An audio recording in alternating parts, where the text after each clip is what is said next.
Hello students. काफ़ी सारे students की आज एक क्वेरी है और बहुत कॉमन सा एक क्वेश्चन है कि क्या पटवार एग्ज़ाम पोस्टपोन्ड होने वाला है।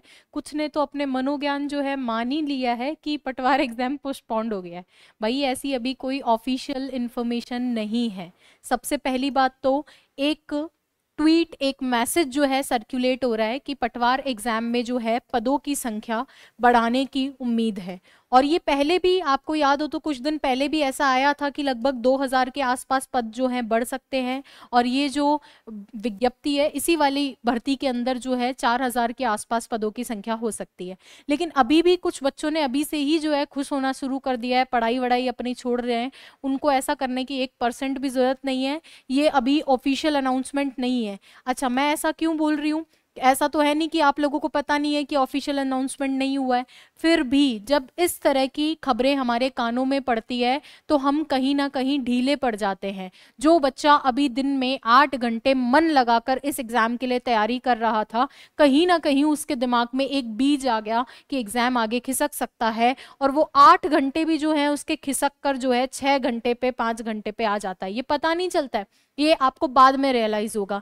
तो फर्स्ट ऑफ ऑल, जब तक ऑफिशियल नहीं हो जाता है अपनी पढ़ाई के अंदर कोई भी थोड़ी भी रियायत मत दो। जो रिदम चल रहा है थ्योरी का, प्रीवियस ईयर क्वेश्चंस का, एमसीक्यू का, उसी रिदम को एज इट इज रखो और तैयारी करते रहो। दूसरी चीज, अभी भी आप लोगों को लगता है कि आपको और ज्यादा पढ़ने की जरूरत है तो टेस्ट पेपर्स जो हैं, मॉक टेस्ट पेपर, उनको जरूर रिवाइज कर लेना। एप्लीकेशन पे डले हुए हैं, जिन बच्चों ने नहीं लिया है चाहे तो अभी भी देख सकते हैं और उनको रिवाइज कर सकते हैं। अच्छा, मैंने इंग्लिश के लिए पूरा कोर्स भी ऑलमोस्ट करवाया है एप्लीकेशन पे, और यूट्यूब पे भी जो मोस्ट इंपॉर्टेंट चीजें हैं वो सारी डिस्कस की है। आपको कुछ नहीं करना है। अभी भी जिन बच्चों को लग रहा है इंग्लिश के अंदर थोड़ा बहुत मार्क्स बढ़ाया जा सकता है, तो ये एक प्लेलिस्ट है। ये प्लेलिस्ट आपको जो है जैसे ही आप सर्च करोगे, आप जैसे ही सर्च करेंगे पटवार English by Shivani ma'am playlist, तो जैसे ये चीज आप यूट्यूब पे सर्च करेंगे आपको पूरी एक एक सेकंड में इसको आप बंद कर दीजिए।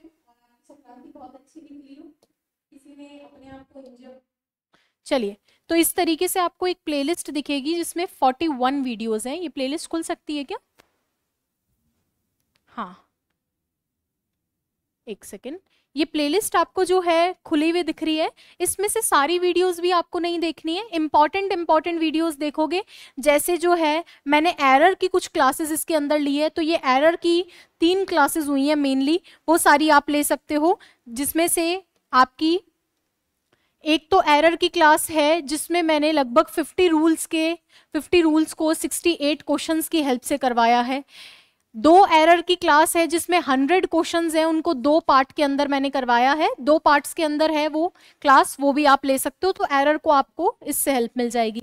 पैसेज के लिए संडे को मेरी एक क्लास आने वाली है, तो उससे आप कनेक्टेड रहना और वहां से कर सकते हो। ईडीएम के लिए भी मैंने कई क्लासेस करवा रखी हैं। प्रीवियस ईयर क्वेश्चंस ईडीएम के सारे करवा दिए। उसके अलावा मोस्ट इंपॉर्टेंट 500 ईडीएम को मैंने स्टार्ट करवा के काफी सारे करवा भी दिए थे और उसकी पीडीएफ भी दी है। इन सब की पीडीएफ प्लस प्रैक्टिस क्वेश्चंस जो है ऑलरेडी वीआईपीएम एक बुकलेट के रूप में फ्री अपने टेलीग्राम चैनल वीआईपीएम क्लासेस पे डाल चुका है। जिस भी बच्चे को नहीं मिल रही है वहां पे कमेंट जाके आप कर देना, उसको रीशेयर कर दिया जाएगा। वीआईपीएम क्लासेस टेलीग्राम चैनल ज्वाइन कर लो, इंग्लिश में आपकी मदद करेगा।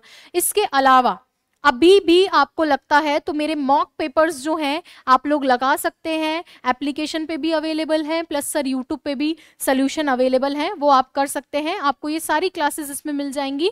और सिनोनिम एंटोनिम लगे कर सकते हो तो ही करना, वरना ज्यादा लोड लेने की जरूरत नहीं है।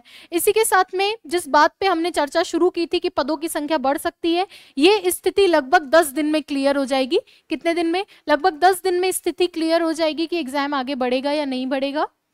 अगर बढ़ता है तो ठीक है, थोड़ा ज्यादा ही आगे बढ़ेगा, क्योंकि आगे आगामी दिनों में कोई डेट्स इनके पास खाली नहीं है, बैक टू बैक एग्जाम्स हैं, तो वो भी होता है। पर इसमें उन बच्चों का घाटा होता है जो बेचारे कई दिनों से इस एग्जाम के लिए प्रिपेयर कर रहे थे।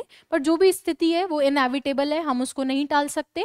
तो आप तो अभी कम से कम इन चीजों से अपने आप को बचाव करो। बहुत मुश्किल होता है ऐसी अफवाहों के बीच में पढ़ना, ऐसी बातों के बीच में पढ़ना जहां आपको लगे कि किसी भी पल आपका एग्जाम कैंसिल हो सकता है। बट कोशिश करो अपने आप को इनसे दूर रखो। ये मान लो कि ये पढ़ाई आपके आगे काम आएगी किसी ना किसी रूप में, तो जो भी सेक्शंस आपके वीक हैं अच्छे से उनको पढ़ो, अभी पढ़ाई छोड़ने का कोई भी ऐसा विचार बनाने की जरूरत नहीं है। और छोड़ोगे तो नहीं, लेकिन उसको कम करने का विचार भी मत बनाना, कंपटीशन में पीछे ही हो जाओगे अगर एग्जाम 11 को ही हुआ तो।